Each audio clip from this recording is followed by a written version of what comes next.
बरतानिया में grooming gang के जो मुजरिम हैं उनको पाकिस्तान के हवाले करने के लिए इस वक्त बड़ा ज़ोर भी डाला जा रहा है पाकिस्तान के ऊपर।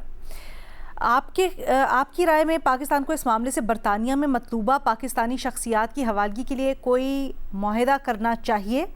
पर I think the more important question is इस वक्त कवानीन क्या कहते हैं? क्या फोर्सफुली पाकिस्तान भेजा जा सकता है, डिपोर्ट किया जा सकता है रोशटेल मुजरिम को, या फिर क्या पोजीशन है?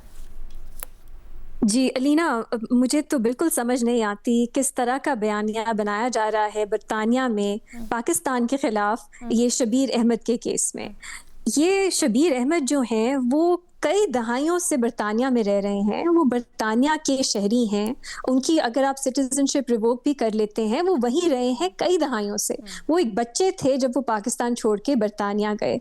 अब उनके जो जुराइम हैं वो बहुत खौफनाक, बहुत कंडेमनेबल, बहुत ही हॉरिफाइंग है। लेकिन पाकिस्तान से उसे अब जोड़ना और कहना कि वो पाकिस्तान वापस आए, इसका कोई लीगल जवाज नहीं है और इसका कोई मॉरल जवाज भी नहीं है।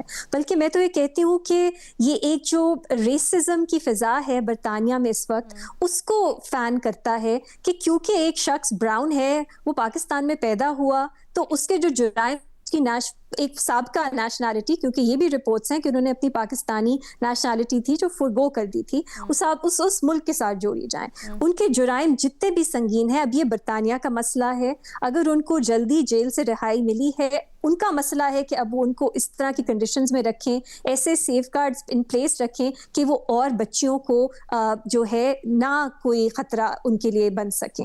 लेकिन ये पाकिस्तान का मसला नहीं है और ये पाकिस्तान को ब्लैकमेल करना, मेरा ख्याल है ये लीगली और मॉरली बिल्कुल जस्टिफाइड नहीं है। बरतानिया का अपना कानून जो है वो कह रहे हैं हम चेंज करेंगे, क्योंकि उनका इमिग्रेशन का एक लॉ है जो कहता है कि 1973 से पहले जो लोग बरतानिया आके सेटल हुए हैं और कुछ साल तक वहां रहे हैं, उनको इस तरह डिपोर्ट नहीं किया जा सकता। ह्यूमन राइट्स एक्ट भी है बरतानिया में जो कुछ कदम लगाता है बरतानिया पे डेपोटेशंस के हवाले से। उन सबको नजर में रखते हुए आप सोचें, इस एक केस पे वो लॉ तब्दील करने की बात कर रहे हैं। ये रेसिस्ट है, ये कलोनियल माइंडसेट दिखाता है और अपनी जिम्मेदारी कि आपके मुल्क में एक शख्स है, वो बरतानिया का शहरी था, आप उसकी जिम्मेदारी क्यों नहीं ले रहे? आप जिम्मेदारी लें कि आपके मुल्क में रहने वाले लोग भी जुराइम कर सकते हैं, पाकिस्तान पे ना डालें क्योंकि वो वहां पैदा हुए थे। तो ओवरऑल बहुत गलत तासुर जा रहा है इस केस से और मैं इसी पे कंक्लूड करूंगी कि बरतानिया में एक बहुत खौफनाक फिजा है रेसिज्म की, एंटी इमिग्रेंट। जिस तरह से ये केस हैंडल हो रहा है, ये विक्टिम्स को प्रोटेक्ट करने के लिए नहीं हो रहा, ये उस फिजा को ही मेरा ख्याल है फर्दर फैन कर रहा है, फ्यूल कर रहा है। और इस पे ज्यादा आवाज उठनी चाहिए बरतानिया में कि ये हुकूमत क्या कर रही है। पाकिस्तान पे मेरा नहीं ख्याल इस पे कोई भी ऑब्लिगेशन आती है कि वो वापस एक्सेप्ट करें।